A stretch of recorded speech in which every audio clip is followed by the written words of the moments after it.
नमस्कार दोस्तों, स्वागत है आपका मेरी फर्स्ट लॉन्ग वीडियो में।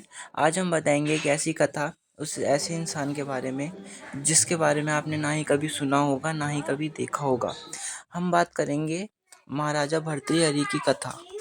यह नाटक होता है हमारे अलवर राजस्थान के राष्ट्रीय अभ्य समाज में। आइए जानते हैं। नमस्कार मेरे प्यारे भक्तजनों, आज की कथा में जानेंगे हम एक ऐसे राजा के बारे में जिसने पूरे संसार को त्याग कर एक योगी बना।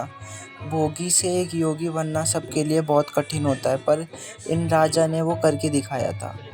वो राजा जो भक्ति तपस्या के प्रतीक बन गए। हम बात कर रहे हैं ऐसे राजा महाराजा भर्तृहरि की। आइए और विस्तार से जानते हैं। बहुत समय पहले उज्जैन नगरी में एक राजा हुआ करते थे, महाराजा भर्तृहरि, यानी विक्रमादित्य के बड़े भाई। के दरबार में इतने महान बड़े बड़े संत, विद्वान, कवि लोग बैठा करते थे। वह खुद एक महान कवि थे। वह एक न्यायप्रिय, एक धर्मपरायण राजा हुआ करते थे। उनकी रचनाएं आज भी प्रसिद्ध है, परंतु ये रचनाएं उन्होंने तब लिखी थी जब उन्होंने संसार का असली चेहरा देखा। एक दिन उनके दरबार में एक वृद्ध संत आए। उनके हाथ में एक फल था। उन्होंने राजा को बताया, यह कोई साधारण फल नहीं, ये अमर फल है। जो व्यक्ति भी इसे खाएगा वह सदा जवान और स्वस्थ रहेगा।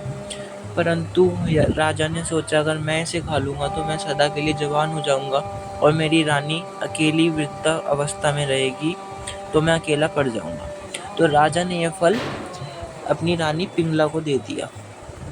परंतु उनकी रानी माया जाल में फंसी हुई थी, माया मच्छिंद्र नाथ के जाल में, जो माया से उन्हें अलग कराना चाहते थे और महाराजा भर्तृहरि को योगी बनाना चाहते थे। महारानी पिंगला माया के जाल में फंसकर एक सेनापति से प्यार करती थी और राजा से नहीं।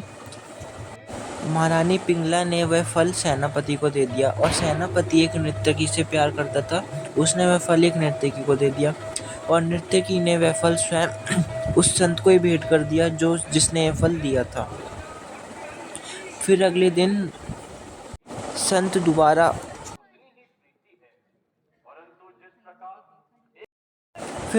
संत दोबारा उनके दरबार में आए और उन्होंने कहा, महाराजा ये तो वही फल है जो मैंने आपको कल दिया था। तो राजा ने बोला, हाँ ये वही फल है। और उन्होंने बताया, ये फल तो मैंने रानी को दिया था। तो उन्होंने पूरी सच्चाई बताई और कहा, यह फल रानी ने एक सेनापति को दिया और सेनापति ने एक नर्तकी को और नर्तकी ने मुझे भेंट कर दिया।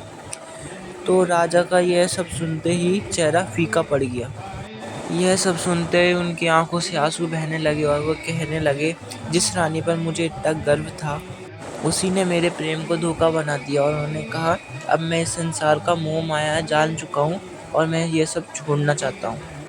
महाराजा भर्तृहरि ने उसी वक्त एक निर्णय लिया। उन्होंने अपना महल, अपना पद, अपने जेवर जौरात, जमीन सब त्याग दी। उजाले की जगह अब उन्हें अंधेरे जंगल प्रिय लगने लगे। सिंहासन की जगह उन्हें पत्थर की तप भूमि अच्छी लगने लगी। यही होती है एक योगी की खासियत। उन्होंने कहा, अब मैं एक ना राजा रहूँगा ना पति बनूँगा, मैं एक सत्य का साधक बनूँगा जो लोगों को अच्छी राह दिखाएगा। उन्होंने गेरुआ वस्त्र धारण किए और निकल पड़े वैराग्य और ज्ञान की खोज में। कहा जाता है वह कुछ समय तक उज्जैन के पास की गुफा में साधना करने लगे। वही गुफा आज भी भर्तृ गुफा के नाम से प्रसिद्ध है। उन्होंने कई वर्षों तक तप किया, वहीं भूख प्यास सर्दी ठंड गर्मी में रहे और अंततः आत्मज्ञान प्राप्त किया। उनके मुख से निकले श्लोक आज भी लोगों को सत्य और जीवन की राह दिखाते हैं।